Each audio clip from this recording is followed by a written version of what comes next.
রাষ্ট্র পরিচালনা করলেন হযরত ওমর রাদিয়াল্লাহু।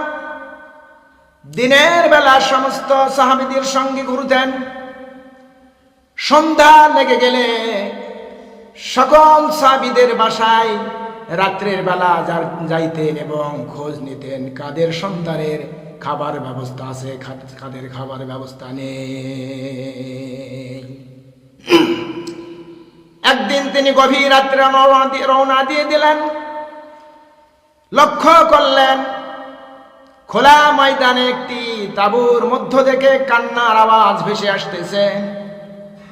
খলিফাতুল মুসলিমিন আমিরুল মুমিনিন হযরত ওমর রাদিয়াল্লাহু লক্ষ্য বস্তুর দিকে ছুটতে শুরু করলেন। যাই লক্ষ্য করলেন একজন যুবতী মহিলা কি যেন রান দিচ্ছেন, আর সন্তানগুলি ক্ষুধার তাড়নায় ঝাঝা করে কাঁদতেছে। খলিফাতুল মুসলিমিন আমিরুল মুমিনিন হযরত ওমর রাদিয়াল্লাহু মহিলাকে বললেন, মা তুমি কি রান্না করো আর সন্তানগুলি বা কেন কাঁদে? মহিলা বললেন, যুবক আমরা বাহিরের লোক, বাইতুল মাল থেকে সাহায্য গ্রহণ করার জন্য এসেছি। সঠিক সময় আমরা বাইতুল মালের সাহায্য গ্রহণ করতে পারি নাই, বিধায় আমরা সাহায্য থেকে বঞ্চিত হয়েছি। গভীর রাত্রে বাচ্চাদের খাবারের কোনো ব্যবস্থা আমার হাতের নাগার নেই, যার জন্য আমি তো সন্তানদের শুয়ে রাখে পাতিলের মধ্যে পানি ঢুকিয়ে দেয়া খণ্ড পাথর দিয়েছি, আর সামনে হিট দিচ্ছি, পাতিলে জাল দিচ্ছি। সন্তানদেরকে আমি বোঝাচ্ছি, বাবা একটু পরে রান্না হবে, একটু পরের খাবার ব্যবস্থা হবে, আর কান্না করো না। আমি জনম দুঃখিনী মা হয়ে তোমাদের কান্নাগুলো আর সহ্য করতে পারি না। একটু ধৈর্য ধরো, একটু পরে রান্নার কাজ শেষ হয়ে যাবে, তোমরা খাইতে পারবে।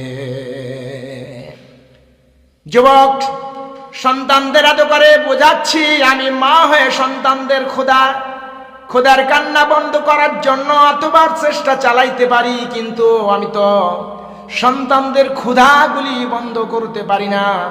সুতরাং আমি সন্তানের ক্ষুধা বন্ধ করতে না পারাই সন্তানদের কান্নাগুলো বন্ধ করতে পারি না। আমি নিরুপায় হয়েছি, উপায় হারা হয়েছি। গভীর রাত্রে সন্তানদের খাবার দিতে পারতেছি না। ভাইরা আমার, বন্ধুরা আমার, খলিফাতুল মুসলিমিন আমিরুল মুমিনিন হযরত ওমর রাদিয়াল্লাহু গভীর রাত্রে মহিলাকে কোনোই পরিচয় দিলেন না, বললেন, মা একটু অপেক্ষা করো, দেখি তোমার জন্য কোনো ব্যবস্থা করতে পারি নাকি।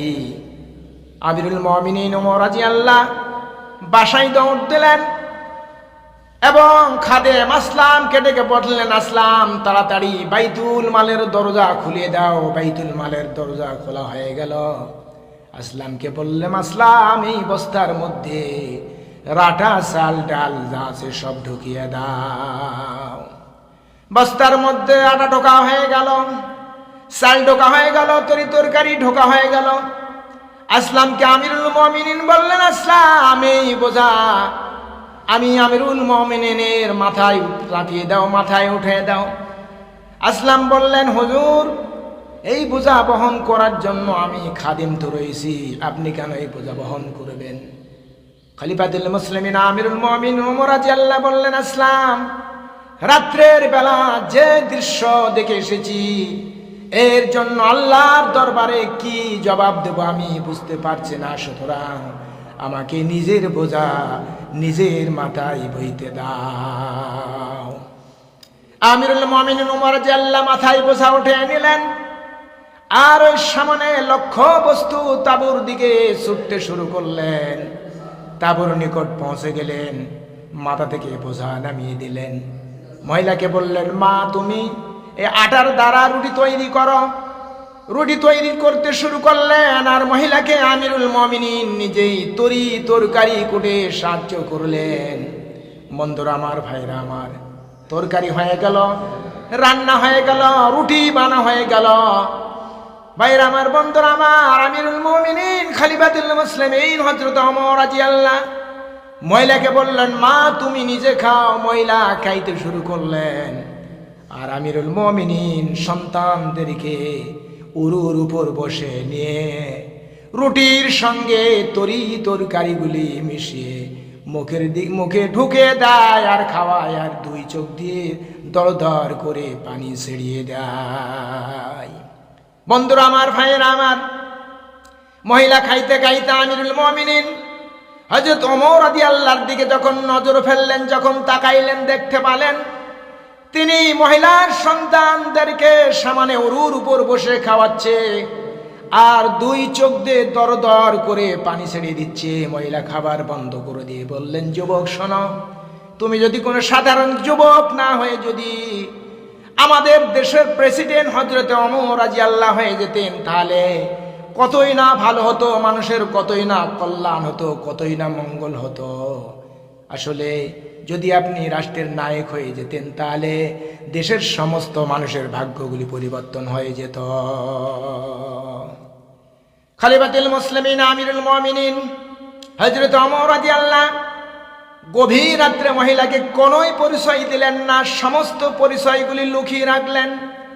বরং মহিলাকে একটি কথা বললেন, মা, আগামীকাল তুমি বাইতুল মালের দরজায় জলদি করে সবার আগেই তুমি চলে আসো, দেখি তোমারে একটু ধরে কিছু দেওয়ানো যায় নাকি। পরের দিন মহিলা বাইতুল মালের দরজায় সাহায্য গ্রহণ করার জন্য চলে আসলেন। এসে তিনি লক্ষ্য করলেন যেই যুবকটি গত রাত্রে নিজের ঘাড়ে নিজে বোঝা বয়ে দিয়েছে এবং তরকারি কুটে আমার সাহায্য করেছে, আমার সন্তানদেরকে উরুর উপর বসিয়ে খাবার খাইয়ে দিয়েছে, তিনি সাধারণ কোনো মানুষ না, তিনি সাধারণ কোনো যুবক না, তিনি হচ্ছেন রাষ্ট্রের নায়ক হযরত ওমর রাদিয়াল্লাহু পড়ছি সুবহানাল্লাহ।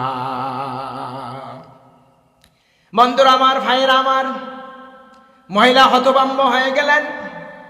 মহিলা বললেন, সর্বনাশ, গত রাতে যার দ্বারা বোঝা বয়ে নিয়েছি, যারে কথার দ্বারা কষ্ট দিয়েছি, এটি তো আদৌ আমি ঠিক করি নাই।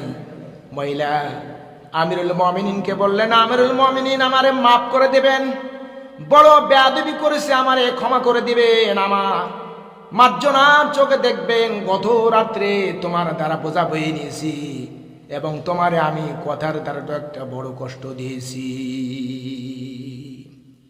খলিফাতুল মুসলিমিন আমিরুল মুমিনিন হযরত ওমর রাদিয়াল্লাহু বললেন, মা, তুমি আমার কাছ থেকে ক্ষমা চেয়ে না, বরং আমি তোমার কাছ থেকে উল্টো ক্ষমা চেয়ে নিচ্ছি।